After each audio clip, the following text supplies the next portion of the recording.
जब कुछ भी नहीं था, न पृथ्वी थी, न आकाश, न दिन था, न रात्रि, न कोई देवता था, न कोई जीव, तब केवल एक ही चेतना विद्यमान थी, वह था महाशिव, जो अनादि है, अनंत है और अजन्मा है। वो जो न जन्म लेते हैं न नाश पाते हैं, वो जो स्वयं ही सृष्टि, स्थिति और संहार के अधिपति हैं। आज उसी भगवान शिव के प्राकट्य की अद्भुत कथा हम जानेंगे, जो बताती है कि शिव केवल देव नहीं बल्कि परम चेतना है। दोस्तों, मैं हूं एनपी सुशील और आपका हार्दिक स्वागत करता हूं चैनल नागा साधना पर, जहां आज आप जानेंगे भगवान शिव की जन्म कथा। आइए हम सब जानते हैं भगवान शिव की प्राकट्य की कथा, जो अन्यत्र दुर्लभ है। सृष्टि की शुरुआत में केवल अंधकार था, न जल था, न वायु, बस मौन था, पूर्ण शून्यता। फिर प्रकट हुए ब्रह्मा जी, जिन्होंने की इस सृष्टि की रचना। उनकी रक्षा, देखभाल और सृष्टि के पालनहार के रूप में प्रकट हुए भगवान विष्णु। लेकिन एक दिन दोनों में प्रश्न उठा, सर्वश्रेष्ठ कौन, कौन सबसे महान है। दोनों अपने को सर्वश्रेष्ठ मान रहे थे। एक प्रकार से दोनों में वाक युद्ध चल ही रहा था कि अचानक आकाश में एक अनंत अग्नि स्तंभ प्रकट हुआ, जो एक दिव्य ज्योति के रूप में दिख रहा था। अद्भुत ज्योति, जिसके निकलते ही अंधकार मिट गया। उस ज्योति की न कोई आदि था, न कोई अंत। वह न आरंभ में दिखता था, न अंत में। उसकी ज्योति अनंत थी। ब्रह्मा और विष्णु दोनों आश्चर्यचकित थे। प्रकाश का अनुभव पहली बार जो हुआ था, दोनों ने तय किया, जो इस ज्योति स्तंभ का आदि या अंत खोज लेगा, वही श्रेष्ठ कहलाएगा। विष्णु जी ने वराह रूप धारण किया और नीचे की दिशा में चले गए। ब्रह्मा जी ने हंस रूप धारण किया और ऊपर की ओर उड़ान भरी। कब तक दोनों खोजते रहे, उन्हें भी पता नहीं चला। विष्णु जी थक कर लौट आए और बोले, हे ब्रह्मा, यह ज्योति अनंत है, इसका कोई अंत नहीं है। परंतु ब्रह्मा जी ने अहंकारवश असत्य कहा। मैंने उस अग्नि का सीरा पा लिया। तभी उस अग्नि से एक दिव्य ध्वनि गूंजी, ब्रह्मा, तुमने असत्य कहा है। और उसी क्षण उसी अग्नि से प्रकट हुए जटा, त्रिशूल, डमरू और चंद्रमंडल से युक्त त्रिनेत्रधारी महादेव। शिव के प्रकट होते ही ब्रह्मा विष्णु उनके समक्ष नतमस्तक हुए। शिव बोले, मैं ही वह अनंत ज्योति हूं जिससे तुम दोनों की उत्पत्ति हुई है। मैं ही सृष्टि का कारण, पालन का सहारा और संहार का नायक हूं।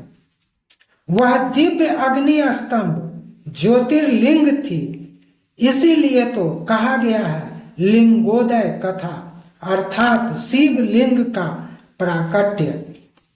शब्द शिव का अर्थ है कल्याण, मंगल, शुभता। जो संपूर्ण ब्रह्मांड का कल्याण करता है, वही शिव है। जो स्वयं सृष्टि के सृजन, पालन और संहार के मूल हैं, जिनकी जटाओं से गंगा बहती है, जिनकी आंखों में ब्रह्मांड समाया हुआ है, वही शिव है। जो किसी के इच्छा से नहीं बल्कि स्वयं प्रकट हुए हैं, जो अजन्मा है, जो सत्य के रक्षक हैं और असत्य के संहारक हैं, वही शिव। स्वयंभू भी वही है, जिसका न आदि है न अंत है, जो प्रकाश का प्रतीक है, जो सबका साक्षी है, वही शिव है। ज्योतिर्लिंगों का उद्भव भगवान शिव के इसी प्रकट रूप से पृथ्वी पर अनेक ज्योतिर्लिंगों की स्थापना हुई। सौराष्ट्र में सोमनाथ, उज्जैन में महाकालेश्वर, काशी में विश्वनाथ और हिमालय में केदारनाथ, ये सभी उस एक ज्योति के ही प्रतीक हैं। हर ज्योतिर्लिंग हमें बताता है शिव का कोई आरंभ नहीं, कोई अंत नहीं। वे शून्य में भी हैं और सृष्टि के कण कण में भी हैं। वे प्रत्येक पेड़ पौधे में भी हैं और हर उस जगह जहां तक किसी मानव की दृष्टि नहीं पहुंचती है। इस सृष्टि का कोई भी स्थान उनके नजरों से परे नहीं है। ऐसे ही हैं शिव। ब्रह्मा को श्राप। शिव सत्य का दूसरा नाम है। ब्रह्मा ने अपने अहंकार में असत्य का सहारा लिया। उन्होंने अपने अहंकार में आकर ही ज्योति का पता लगाने हेतु ऊपर जाना पसंद किया, जबकि विष्णु ने अपनी सौम्यता का परिचय देते हुए नीचे जाना पसंद किया। विष्णु ने सत्य की खोज की और कहा ज्योति स्तंभ का नीचे की ओर कोई अंत नहीं है, जबकि ब्रह्मा ने झूठ का सहारा लिया और कहा मैंने उस ज्योति स्तंभ का ऊपरी सिरा पा लिया। इसी अहंकार और असत्य के कारण शिव ने उन्हें श्राप दिया। जा, तीनों लोकों में विष्णु तो पूजे जाएंगे, किंतु तुम्हारी पूजा कहीं नहीं होगी। आगे शिव ने कहा जो असत्य बोलेगा उसकी पूजा मैं स्वीकार नहीं करूंगा। जो अहंकारी और आसुरी प्रवृत्ति का होगा उसके साथ मैं नहीं रहूंगा।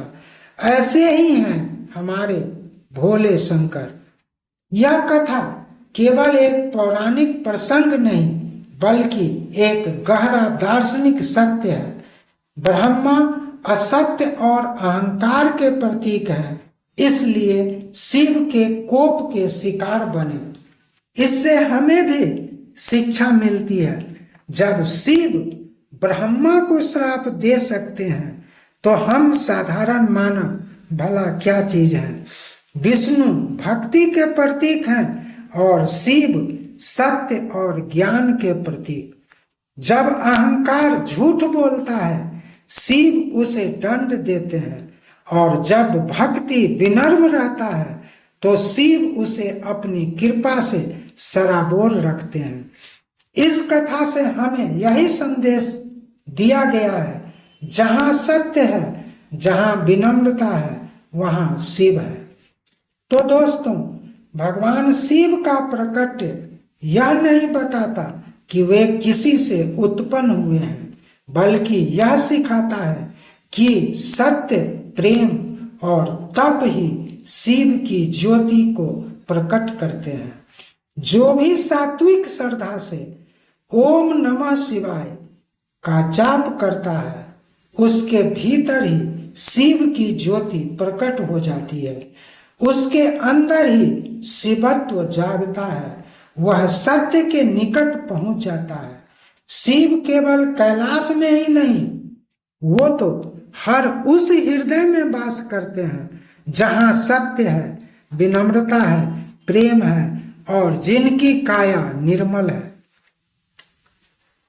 दोस्तों, यदि यह कथा आपके आध्यात्मिक ज्ञान को और अधिक ऊंचाई तक ले जाने में सफल रहा है तो कृपया इस वीडियो को लाइक करें, दोस्तों को शेयर करें और चैनल नागा साधना बाय NP सुशील को सब्सक्राइब करें, क्योंकि हम प्रस्तुत करते हैं अद्भुत जानकारियों से ओत-प्रोत वीडियोज जो अन्यत्र दुर्लभ है।